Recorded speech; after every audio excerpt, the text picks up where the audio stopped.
Eto na mga idol, dahil tapos na nga ang PBA draft, ay dito naman tayo sa mga pasabog sa PBA trade updates.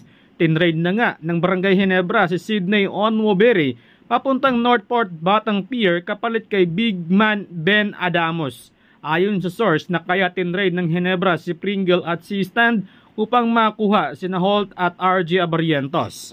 Tuluyan na nga binitawan ng Magnolia Hotshot ang kanilang veteran guard Gio Halalon papuntang Northport Batang Pier kapalit ang sophomore big man na si Xavier Lucero. Kabilang din sa trade si Abo Tratter papuntang Northport Batang Pier.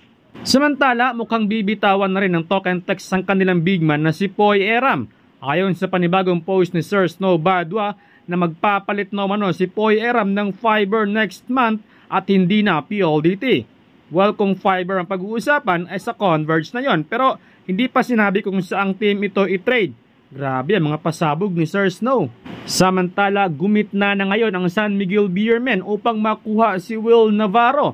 Wala pang inilabas na update si Sir Snow Badwa kung sino ang kapalit ni Navarro. Samantala, dati nga ay guest team ng PBA ang Bay Area Dragons sa PBA Commissioner's Cup na kinabibilangan noon ni Liu Chuansing at Australian head coach. Ngunit bigo nga silang makakuha ng kampionado matapos makuha ng Ginebra ang kampionado na pinangunahan ni Justin Brownlee.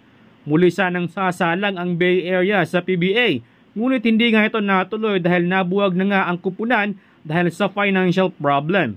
While sa kasagsagan nga ng PBA draft kahapon ay may inamin nga si PBA Commissioner Willie Marshall na ayon nga sa kanya na interesado mano ang Hong Kong Eastern na maging guest team sa PBA. Ayon kay Marshall na nag-uusap na mano ang PBA at ang Ball Club at posibleng maglalaro sila sa PBA Commissioner's Cup ngayong taon. Ayon sa report na gusto ng Hong Kong Eastern na maglaro sa Liga ng Asia bago sila maging bahagi ng CBA sa China.